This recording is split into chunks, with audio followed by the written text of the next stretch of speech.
But I do love that now I trust my path and I trust my universe, like the universe, much more than I did in the past. And I feel like before I just called it luck, and now I just feel like, oh no, this was meant to happen, you know? Yeah, you have the experience base and the wisdom, which is a thing that is earned and built over time to be in a position to trust that, which at 25, I sure as hell didn't have that. At 35, I don't think I had that.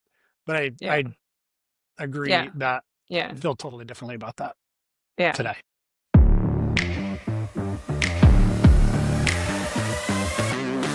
Welcome to the Growth Mavericks podcast, where we know that entrepreneurship isn't just about strategy. It's about stamina. It's about disrupting your default and getting comfortable being uncomfortable so you don't burn out before you break through. I'm your host, Adam Callinan. Let's get to work. Today, I'm joined by Marie Berry. She is a marketer turned founder who went from Adidas and Chanel and some really fancy brands to scaling a joint venture in China from 3 to 180 people in just a year, and then exited a software company and is now building a women's first rucking brand. Rucking has become a really big part of my and my wife's life up here in Montana and has been for years. So this really hits home. With Marie, she stumbled into that world after a DEXA scan flagged early bone loss. She turned to rucking as a way to build bone density, which is actually a medical treatment, is weight resistance and training. And what she found is that many of the ruck products were really built for men and men's bodies, which I'm acutely aware of because I have a number of ruck products and my wife uses them and we are built very differently. So it's a really interesting conversation with someone with deep domain expertise in brand and building organically, even before she has launched the product, which is really brilliant. She makes commentary around not doing that intentionally, but you can tell that that is built into who she is and driving trust and building community, which is really fantastic. So we also spend time talking about remaining sane through all of the discomfort that comes with both building and doing physically hard things like rucking long distances and whatnot. So if you're an e-com operator and you're considering a community-led growth strategy, this is really a fantastic conversation. So please enjoy my discussion with Marie Berry. I am really excited to finally have the chance to talk with you. You have some really interesting experience and come from an interesting place. Can we start with just sort of your general background? I think starts to tell a great story. Of course. Yeah. No, thank you for having me. So my story, I've always been a marketer. So after my studies, I worked for Adidas in Germany and then in Paris. And then I had the opportunity to go to Asia, where I worked for Ford Motor Company and then Chanel as part of a joint venture with WPP, the holding company, the ad agency. So I've seen a lot of like brands and marketing tactics for large corporates, and I would say that was like the first decade of my career. And I think after that it was really China that made me realize that I'm actually a founder at heart. Because even though I worked for large brands while I was in China, it felt like the Wild West, because I moved there end of 2009, I believe, 2010. So it was like after the Beijing Olympics, but just before the World Expo, when all the large companies set foot there. And I was the third employee. We scaled the team up, to like 180 people within the first year. And it felt really like, building not just campaigns and marketing plans, but like building teams, finding office space, recruiting, like doing everything. And I realized that I loved that, seeing like that you can build something from zero. So then the next decade of my career was really focused on being a founder, because I eventually moved to the US, where I started a couple of companies, one that was a digital consultancy, and to be honest, my way of bootstrapping for the actual idea that I had, um, which was then the company Kara, which was a software that made tons of variants for marketing material, marketing collateral, which sounds so trivial right now with AI, but at that time, it was still, managed through freelancers or individual smaller marketing agencies that created tons of different variations from one marketing campaign. So yeah, like I did that and sold the company around 5 years ago. Had to stay with the acquirer for a year for my earnout. Joined a venture capital firm, which was great, but also a little bit of a, let's say, sabbatical from my founder life. And I had my second child during that time. We moved to Miami from New York, so it was definitely kind of a reset.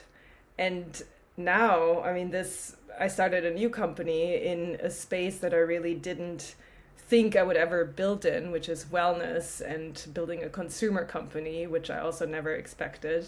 So let's see where this will lead to. But yeah, like I don't regret anything. I feel like I had great experiences in the past. And I didn't mention now geographically where I was, but I also jumped around quite a bit. So we can go into Yeah, that later. it sounds like it. Even pre-US. So were you, I say this in the context that it's atypical Americans, and I also say this in the context of I have also traveled a lot, so this is not a judgment statement, it's really just part of reality. Americans don't have a tendency to go and live in other countries. So were you born in the US, or were you born elsewhere, which led you to Europe and then China and other parts of the world? Yeah, I only moved to the US in 2015, actually. Okay. I've never lived in the US before. I was born in Bolivia, um, but raised in Germany, and then lived in London, Madrid, Paris, mainly for my studies, and then started my career in Paris.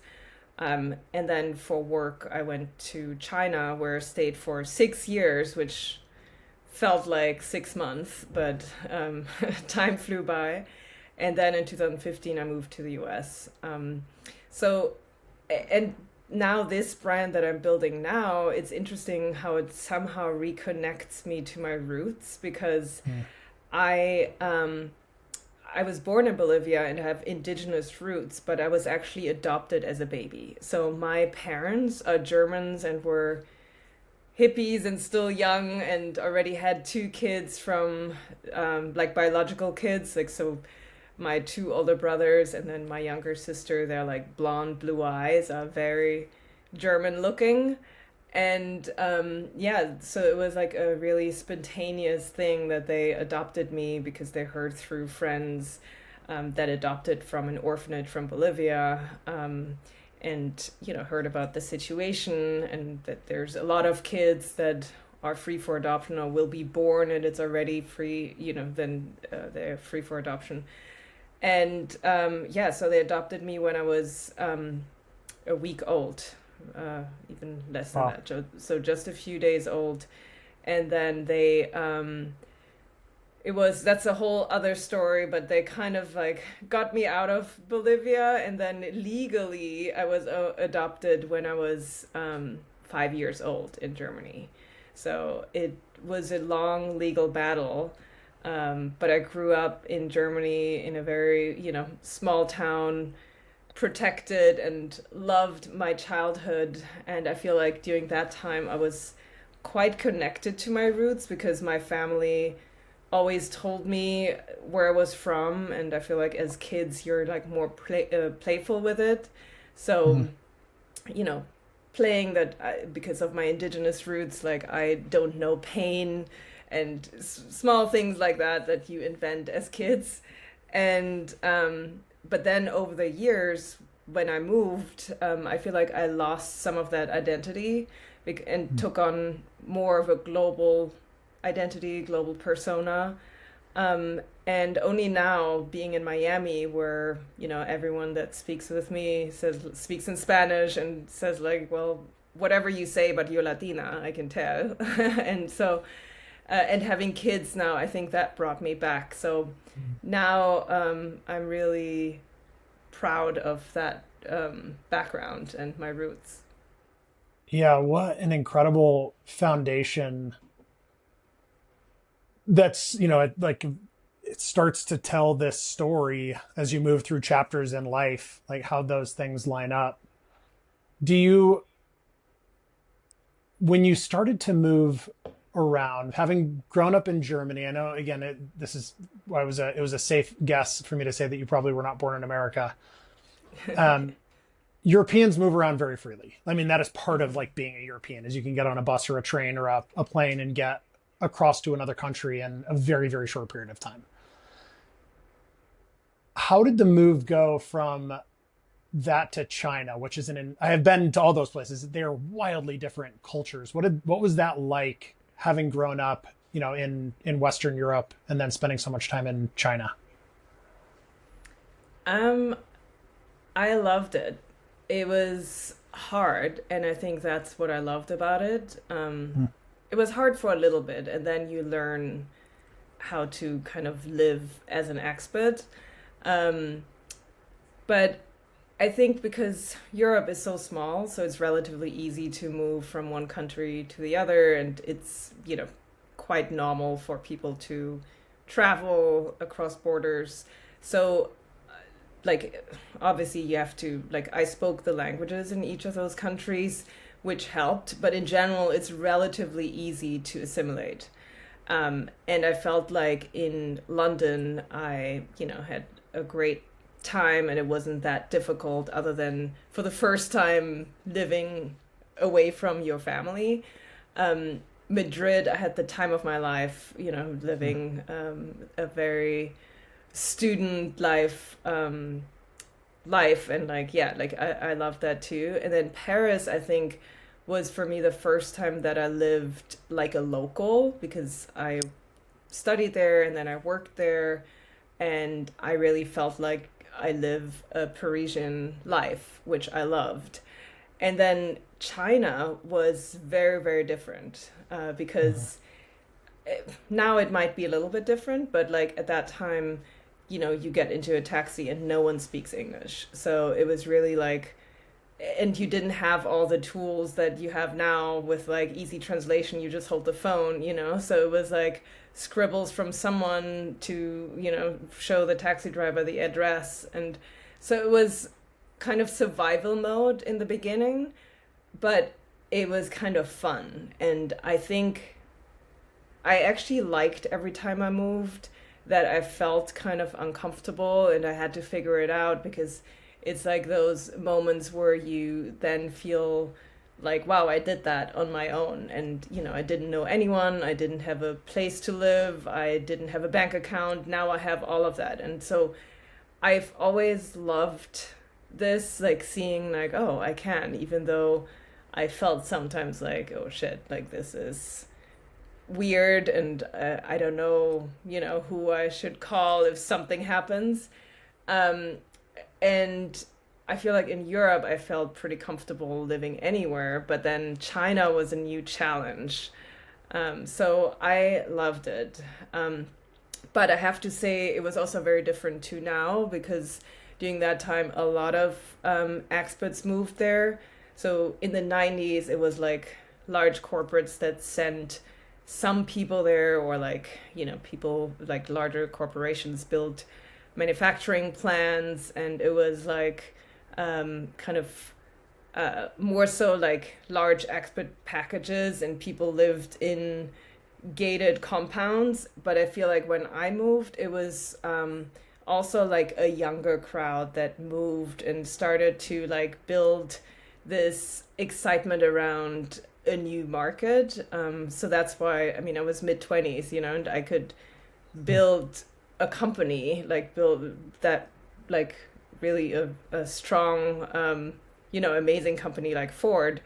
And so it was this amazing feeling of like, we're all in this together, like all mid 20s, mid 30s people that were there for their careers, but also for the excitement of living this adventurous new lifestyle. Yeah, the forced discomfort piece is so interesting, and we will definitely spend a lot of time on that. I feel like all this is a very blanket statement, but I'm going to say it anyways. I feel like all education comes from some form of discomfort. Mm-hmm. Like real development comes from discomfort. Yeah, I'd agree with that. And yeah, it's in the end, and we talk about that a lot at home, like my husband and I, about raising kids, right? Because you don't want to coddle them, but it's also hard to let them fail. But ultimately, it's almost like micro or mini failures that, every day lead you to more experience and to be more resilient. And I don't know if for me, the adoption story that I knew and the fact that I looked differently got, like, I don't know if that was like helping me to be more resilient and like be more aware of this, and probably a little bit. But yeah, I always was drawn to it because I knew that having that weird feeling that I'm like, I would think like, oh, I'm not sure about this, the reward would be much higher. So I was kind of like that adrenaline of, oh, I'm like playing with fire, and I'm kind of alone. No one really knows, that I'm here in this new country or, trying out something new, but then it somehow works. And then I feel really great. Yeah, it's the balance of that. It's like the intelligent balance of the risk, Right. right? I mean, it's like you're not going to die. You're probably, let me rephrase that. You're probably not going to die. So pretty much, there's not too much short of that, it's going to take you down a bad path. I mean, and maybe that's not a fair thing to say, but that's like an amazing. I mean, there's a lot of bad things that happen. Let's be clear. But, Yeah, but yeah. No, when we take, yeah, and again, like we get into like rural parts of foreign countries, and again, I don't know. Oh That's my God. it can be magic, but In hindsight, I'm so glad and lucky that, like I didn't go the wrong path at some point, because there were many paths that I feel like I could have taken the wrong turn. yeah, And that's why maybe I'm like thinking about my kids, and I'm like, I want to guide them in a way that they, like are on the right track, but I also want them to have their own experiences. And for that, I am super thankful to my parents because they were really crucial. I mean, not only, did they adopt me and obviously enabled a very different life, but they also raised all four of us pretty laissez-faire. And we always knew they supported us, but also without cell phones and all this, I feel like we could just do whatever we wanted to do. And, we could judge if something was good or bad. And we often did also the bad things, but learned from that. I mean that's a key piece. I'm also a parent. I have two young kids, a 4 and a 7-year-old, and we have a lot of the same conversations. Oh, really? 4 and 7? Yeah, 4 and 7. Yeah, amazing. Yeah, I mean, so we're dealing with probably a lot of very similar stuff, just in a different environment. It's the parents' responsibility to equip the children with the tools to be able to navigate the world as adults and young adults. And that's what and my parents did that for me. Like I won the lottery. I was born to in an exceptional family. They did that with me. And it's obviously now I see that as the downline responsibility with my kids, but it's obvious that your parents did that with you as well. Like they gave you the tools to be able to navigate, those environments, which is really, really powerful. Yeah. I think though that in addition to that, now that you're asking me in that way, there's obviously that, resilience that comes from experiences and, parents letting you fail, letting you experience those things, but then also attitude and manifesting, visualizing, even though, as a kid, I didn't have those terms to describe this, but I think I always thought about this. Like, I always knew I wanted to live abroad as a very young kid. I knew I like didn't want to be in a small town. Um, and so I was seeking out those experiences. Um, and yeah, I was like visualizing how it would feel, right, to live a life in Paris. And it really like, I mean, for me, it's like visualizing before going to bed and thinking, oh, this is what I'm dreaming about. And Mm. that became my habit over the last, I mean, 35 years or something like that, that I go to bed and I know my kind of dream, let it be house, but it's not even about the materialistic side of how the house looks like, but it's more so about like realizing, oh, this is how I, grab my cup of coffee in the morning, and like how it feels to walk in that house. And so I feel like that's how I also kind of pushed myself to think anything is possible. And my husband and I are very big on that, trying to kind of visualize and manifest. We never thought we would live in Miami. We did have a vision board when we initially met to see, like our lifestyles or our goals compatible. And we had palm trees on there, but thought like that clearly won't happen because we're both very ambitious. And, after living in like all like big urban cities where like we wouldn't live anywhere with palm trees. And now we live in Miami. So I think, I'm a big believer in those thoughts and the law of attraction. And whenever things go sideways, I have this, like, I try to get over it quickly, So it's like, for me, then I have to think about, okay, in the grand scheme of things, does it really matter? And the answer is typically no. And for all the other things, I often have, like, I feel like I was always lucky in life, and only later on realized that it's also probably engineered through my attitude. And yeah, for that, I feel kind of lucky that maybe I have that naturally, that I'm positive and, try things out and don't care too much about what other people think of me, or how it might look like from the outside. So that's, I think, the other part of like building resilience and building that like mental strength over years. How do you trigger that sort of self-reflection on whether or not something is important? Is that like a practice, or is that just inherent to you at this point? Um, it's pretty inherent.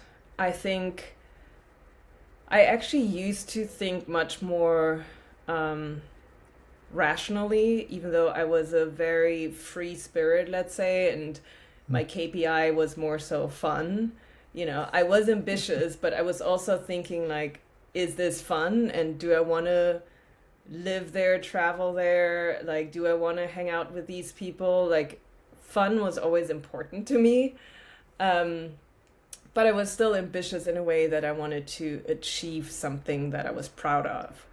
Um, but so that's why I think a few years ago, still, I was like thinking a little bit more rationally about this. Now I'm actually following my gut much more. And it might be age related, that I feel like now I'm in my 40s and I feel like I really care less about what other people think. And I'm like more trying to focus on my own truth and like listen to my inner whispers, because I realize that's actually the only, like, that's the key, right? Like, be true to yourself and almost find out who you actually are, and then go in further, because I feel like I haven't really done that in the past, because I was kind of more chasing fun and another new experience, and it's been great, and I had great success, quote unquote, from the outside. But it's only now that I feel like I'm actually on the right path of finding, I don't know, it sounds so cheesy, but like what my purpose is, or what, my calling is. Because of different reasons. I mean, there's like society that has specific norms. There's, obviously I was influenced somewhat of like my parents, my friends, and, I wasn't immune to that. But I think there's a mix of things that made me rethink this. Probably COVID, having kids and having like building a family and realizing, what you're doing this for. And also age, once you get older and you kind of, less F's given. So, yeah. We're in very, very, very similar positions. You basically just gave a 4-minute diatribe of exactly where I'm at in life. In that I have a 4 and a 7-year-old. I'm 43. I don't give a flying fuck about what anybody thinks, with the exception of my wife. I care deeply what she thinks, and some people that are very close to me, but they're close to me because they're either family or they're people that I choose to have that relationship with. I have had business success, but that's not how I defined success at all. Like that's a piece of the puzzle, but it's not anywhere remotely near the whole puzzle. So I think honestly, part of that is probably is an evolution through life and like the stages in life, that it has some age component in there, but I don't know. We're very similar. Yeah. Yeah, it's probably, do you know, is it Arthur Brooks, I believe, who's talking about that and the different life stages and kind of happiness. So, I think there's probably a truth to that. It's kind of the normal cycle of life. But I do love that now I trust my path, and I trust my universe, like the universe, much more than I did in the past. And I feel like before I just called it luck, and now I just feel like, oh no, this was meant to happen, Yeah, you have the experience base and the wisdom, which is a thing that is earned and built over time to be in a position to trust that, which at 25, I sure as hell didn't have that. At 35, I don't think I had that. But I agree that I feel totally differently about that today. And I'm sure, I mean, we're saying this now, but there's also days, right, where it's like 30 minutes or like, oh my God, you're like, what am I doing with my life? About something. Yeah, exactly. And then you like find your base again. But in general, I think, that's how I feel. So. And I guess the reason that I asked the initial question of like, is there a trigger? Because of that exact experience that you just described, there are 100%, let's be clear, times every single day where I feel like I'm out of control. And I have specific triggers in my life that help me to separate from that and reset my own perspective. So I was like, and now to me that is inherent. Like I don't do that. That's not like an act that I have to write down or schedule in. It's like I have things built into my life that I've done for a long time that help me separate from that. But I do think that is really important, is that reset of perspective of like taking a step back and being able to look at it and go, that's actually not important actually at all. Like it's not important at all. Yeah. Yeah.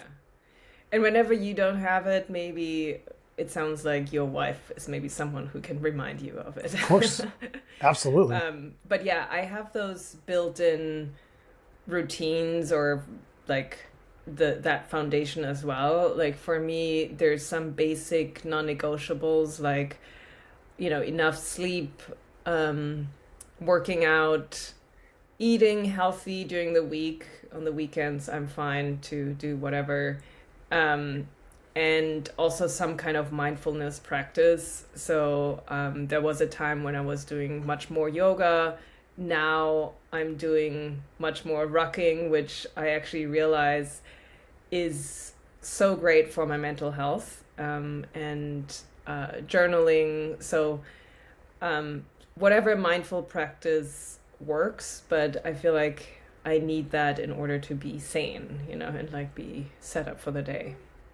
If you're an early stage e-commerce brand doing anywhere from startup to 5 million a year in revenue, Pentane was built for you. It can help you operate more profitably. Just launched is a pulse check report. This shows you what's working, what's not working, and exactly what to do within your business. And this is not just general advice. It is very specific. Like raise your prices by 4.6% to get to break even, or you need to hit a 2.34 return on ad spend in order to remain profitable with your marketing. It's far better than a report you'd get from an outsourced CFO that would cost hundreds or even thousands of dollars. And right now it is totally free. Head to pentane.com/pulse check to learn more. Yeah, and we are going to go into the rucking. We'll do that next. But I do think it's important to spend a minute talking about that mindfulness, because I think people have this connotation that having some mindfulness practice means like sitting down on a floor, legs crossed, trying to, do your ohms and some meditation, which makes it hard for people to dive into. And I don't think that that's true. I do have some of that in my life, and I had to implement that after some really difficult things in business and life happened. But you can have those mindful experiences without needing to be sitting somewhere still. You can have them just out on a walk in the woods, or on a ruck up a hill, or just somewhere where you're like mentally disconnected from the grind, from whatever that is for you. Yeah, 100%. I mean, especially having kids as well, it's sometimes just having time for yourself, and Yeah. like now have a few things that are relatively new to me, which is sauna, for example, like after workout, doing sauna, and I do all those things more so for my mental health, but I love the fact that it actually has all those studies about longevity and that it's good for your health, so yeah, I love that it's like both. Yeah, sauna. You had to bring that up. Oh yeah, I've been sauning for a long time. I was at a friend's house last night with 4 guys crammed in a sauna. It actually wasn't crammed. It was a very nice size sauna, but saunaing and it's a huge part of our life as well. And to the listener, no, I'm not a medical doctor, but there have been a lot of studies out of Finland and the Nordic countries around sauna. And at 80 degrees Celsius, which is about 175 degrees Fahrenheit, 20 minutes a day, 4 days a week decreases all-cause mortality by 40%. That's you don't want to die from anything, but it's the stuff you really don't want to die from, like cancer and Alzheimer's and Parkinson's and all the really bad stuff. It's like literally sitting in a hot box and sweating your sins out for 20 minutes a day, 4 days a week, 40% reduction in all-cause mortality. Aside from exercise, there is nothing that is going to accomplish that. It's crazy. Yeah. And it feels good, and it helps you sleep, and it's good for your mental. Exactly. So rucking, how did you get into rucking, and how did you decide to start a company around it? Yes. I think a few years ago I would have dismissed it as a weird fad or not really a workout.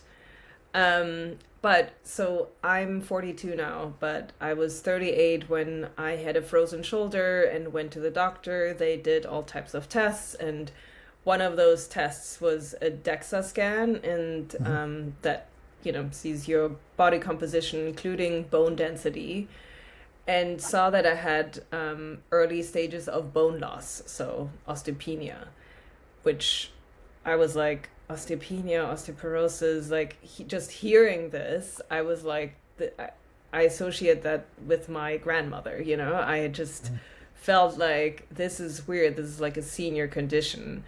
And yeah, kind of dismissed it because I was also like, can't be, because I'm super fit. I do, triathlons, play tennis, and have always been super active. I eat healthy. And yeah, but then I realized once I dove into the research that it actually is important, and bone health is important for your longevity and just like aging well, especially for women. And some of those stats are really crazy, how early everything starts, because actually around year 25, the bone density peaks, and then around age 30 it deteriorates by 1 to 2% every year. And then there's also some studies that say 1 in 2 women over 50 will have an osteoporosis related fracture in their lifetime. And I don't want to go there, but if those fractures happen to be in specific parts of the body, the mortality rate is even higher. Mm-hmm. So, like, it's not getting better. And especially in menopause, those 1 to 2% then change to be more than 10%. So you lose quite a lot of bone density during the years of menopause. And so that's when I was like, okay, so wait a minute, now I already have less bone density than I should have for my age. What can I do? And because especially when I then get into proper menopause, I want to come from a good base so that, I can work against that and ideally offset that decrease. And so the doctor was saying there's either medication or weight-bearing movement. And that's everything from lifting, so any kind of strength training, jumping, because it's the impact that it has on the bones, and also rucking. So this is how I got to rucking, which is walking with weights. So you wear a vest or a backpack and like artificially add more weight to your body so that your skeletal body needs to carry more. And with that, over time, you can increase your bone density and strengthen your bones. And for me, I mean, there's several studies out there. It's always hard to isolate those because, obviously if you're rucking, you typically also do other things like your nutrition. So there's because it's quite controversial, some people are out there like, oh, this is not the one solution. And actually, I agree, it's not the one solution. But I think it's a great complement to any strength training and workout routine, because it's something that is typically very easy to implement in your or incorporate in your day-to-day. So I go to the gym every day, I work out every day, but if I don't, for some reason, make it to the gym or don't make a specific class, I can always walk for 30 minutes outside with a vest. Or I would take Zoom calls, maybe change them to be a phone call and walk outside. So that's how I got started. It was really from this health scare that I was more aware of resistance training versus cardio, because before I was the typical, running, yoga, and just cardio training person. And so it changed me. And that's how I found rucking in general. And then this year in April, because I'm just the person who loves to rally their friends and I prefer to do things in groups and with other people, I started this 30-day rucking challenge and thought it would be just a handful of friends that would join me. I think I did one post on Instagram and I don't even have that many followers, but it was some of my friends in New York that said I want to do this too. So that's when within a month we were more than 100 people. And I realized that it resonated with many women specifically. So that's how it started, because I was rucking in a group, first virtually on WhatsApp, but then we built in-person groups.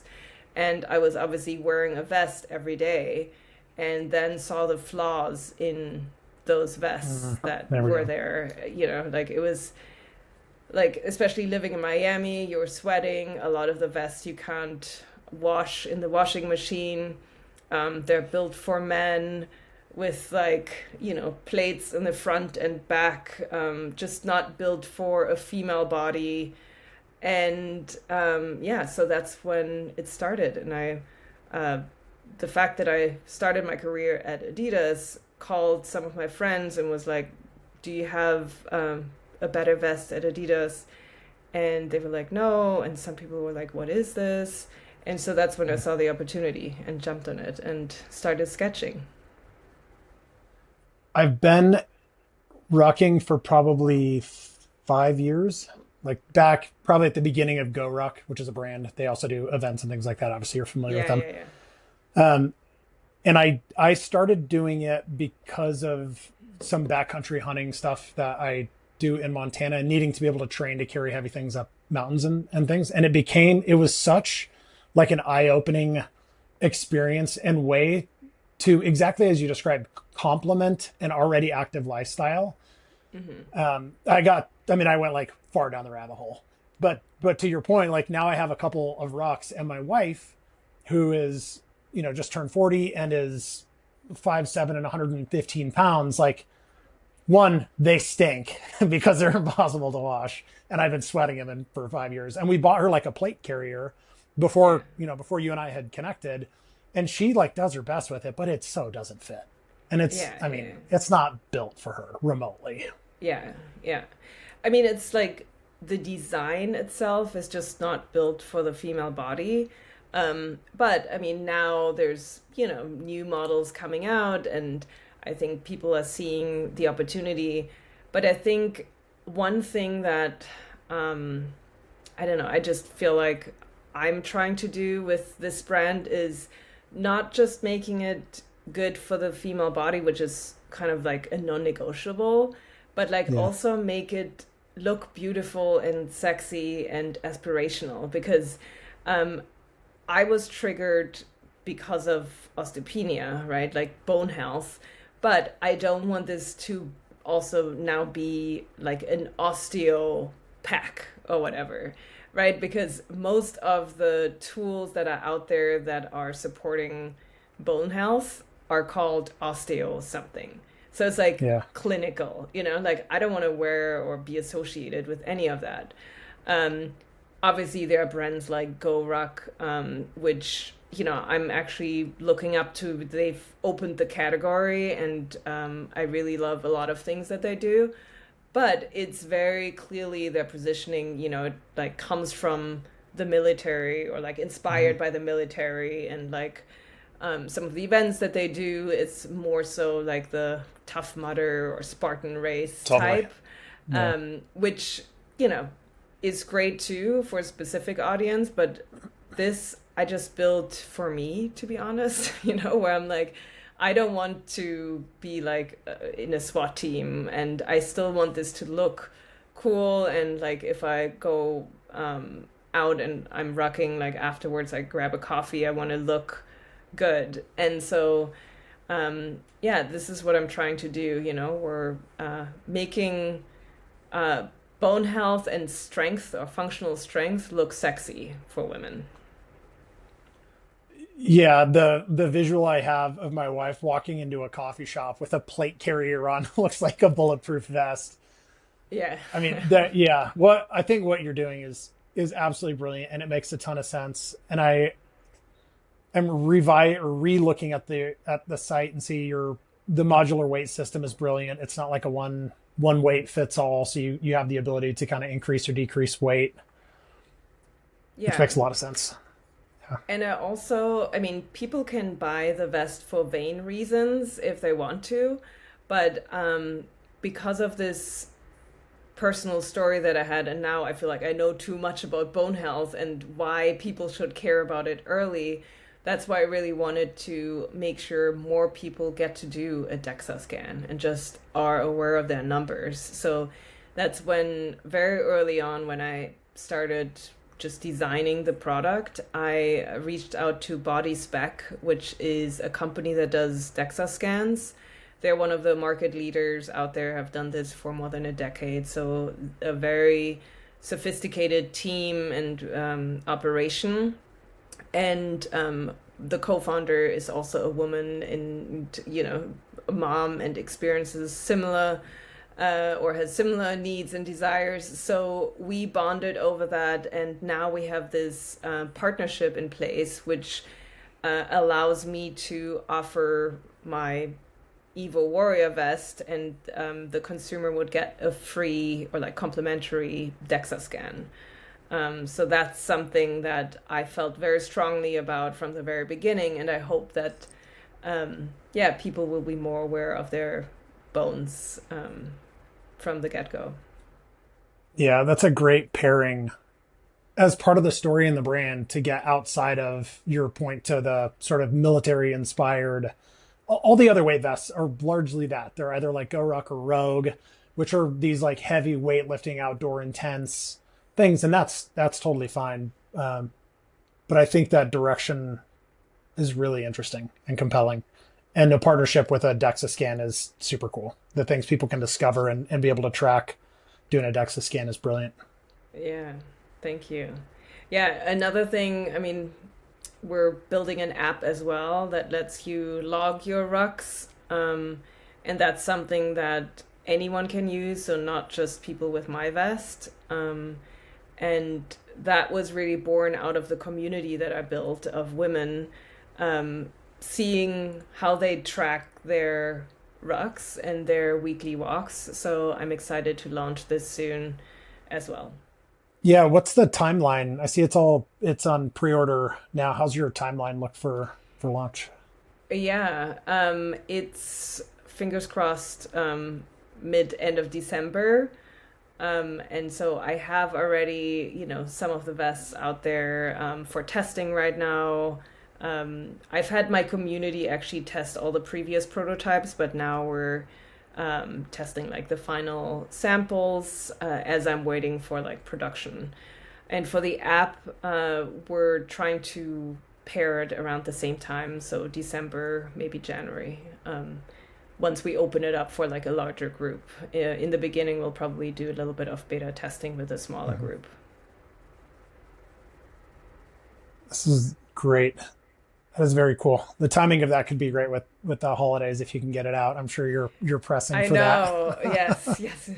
I mean, speaking of resilience and kind of the, trying to get over hurdles, that's definitely one thing I'm struggling with every day, because I'm more of a software founder where timelines are very different and you can control them by just working on an app or any digital tool, but having factories involved and having timelines that are so out of your control has been really tough, but so this is where my routine and like mindfulness, I'm trying to like remind myself that in the grand scheme of things it's not that big of a deal. Someone I know tagged me the other day on like a LinkedIn post there were one or two other people in it, for founders that had started both a consumer product company as well as a software company and what the differences were. And I went on this like tirade of the differences, but a lot of it revolves around that capacity to control chaos. Because in a consumer product, at least you get the product and you have the product and you're like, great, now let's go sell the product. It's pretty black and white. But the process between having the idea and getting that into a customer, there are so many entities and companies and countries and unions and like so many hands that touch that thing between concept and customer. Yeah, 100%. Can make it a lot more chaotic. I'm working already on V2 and V1 is not even in the market. So I'm trying to like, I guess I still try to work like a software founder and, go to market quickly and iterate. And I hope I'm not losing that, because otherwise, I don't know, you're not really a founder. No, I think that is absolutely the right approach. That's one of the big mistakes that we made at BottleKeeper, was waiting too long to launch our second and third products. So and it ended up working and that's fine, but we waited. There was too much space in between our first product and even iterations of that product, like colors and things that didn't really matter. But like our true second product, we should have launched 2 years ahead of when we actually launched it. So I definitely think you're on the right track. Yeah. But awesome. Where do you want people to find you, to find your company, etc.? Yes, I mean, you can pre-order now, and we also have a lot of events out there, so you can test the product. So we just had like a more than 100 people event in Miami in partnership with Mind Body Green, which was great because a lot of people could test the product. But yeah, so you can go to evowarrior.com, YVO warrior.com, and same on Instagram at Evowarrior. There's also in the bio link tree, and so you can see all our events and our weekly in-person meetups, because we have in Miami 3 different routes 3 times a week, and then we also meet in New York twice a week, LA and Austin, and we have a pretty engaged virtual community on WhatsApp, and I have almost daily requests for new groups to be formed in other markets. So definitely on socials, you'll see all the updates for that. I have to bring this up. I don't want this to take 20 more minutes. I want to be sensitive to your time, but I have to say, to early stage operators or people that are thinking of starting consumer product companies right now we're in 2025. So in 2025, building the community before you put out the product is absolutely brilliant, because you cannot acquire a customer. You can't build your revenue models and your customer acquisition models entirely on paid media like you used to be able to do. So Right. building the community Yeah. before you launch the product is absolutely brilliant. Yeah. I wish I could say it was intentional. Well, It was whatever. it wasn't, but now I see the power and really, I mean, the most beautiful byproduct of it. I love the community, and it gives me, and I think everyone who's part of it, so much more than just the product. And yeah, that's also, it will continue to be my inspiration for future products as well. Yeah, it's the right way to do it. Absolutely the right way to do it. Intentional or not, you ended up there. Your intuition Yeah. worked. Yeah, exactly. Awesome. Well, Awesome. this has been super fun. Thanks so much for coming. I really appreciate it. Yeah, thank you. I feel like we could do this more. And now I feel like I want to meet your wife and your kids, since Yeah. Yeah. there's a lot of parallels. If you ever end up in Montana or in Miami, I'll let you know. Yeah, it would actually be Yeah. super fun to do this again as things are moving, to kind of get the before and after. That'd be Yeah, awesome. for sure. Cool. Perfect. Well, Thank you so thanks much. again. Okay. A huge thanks to our guests today. Don't forget, this is powered by Pentane Financial and Advertising Command Center for Consumer Brands. Stop what you're doing, put your phone down, walk away from the computer screen, go outside, get some air, do something hard, push your limits, get uncomfortable, become more durable and more resilient, create the stamina required to get through those entrepreneurial barriers, stay in the game for as long as you can, and we will see you next time.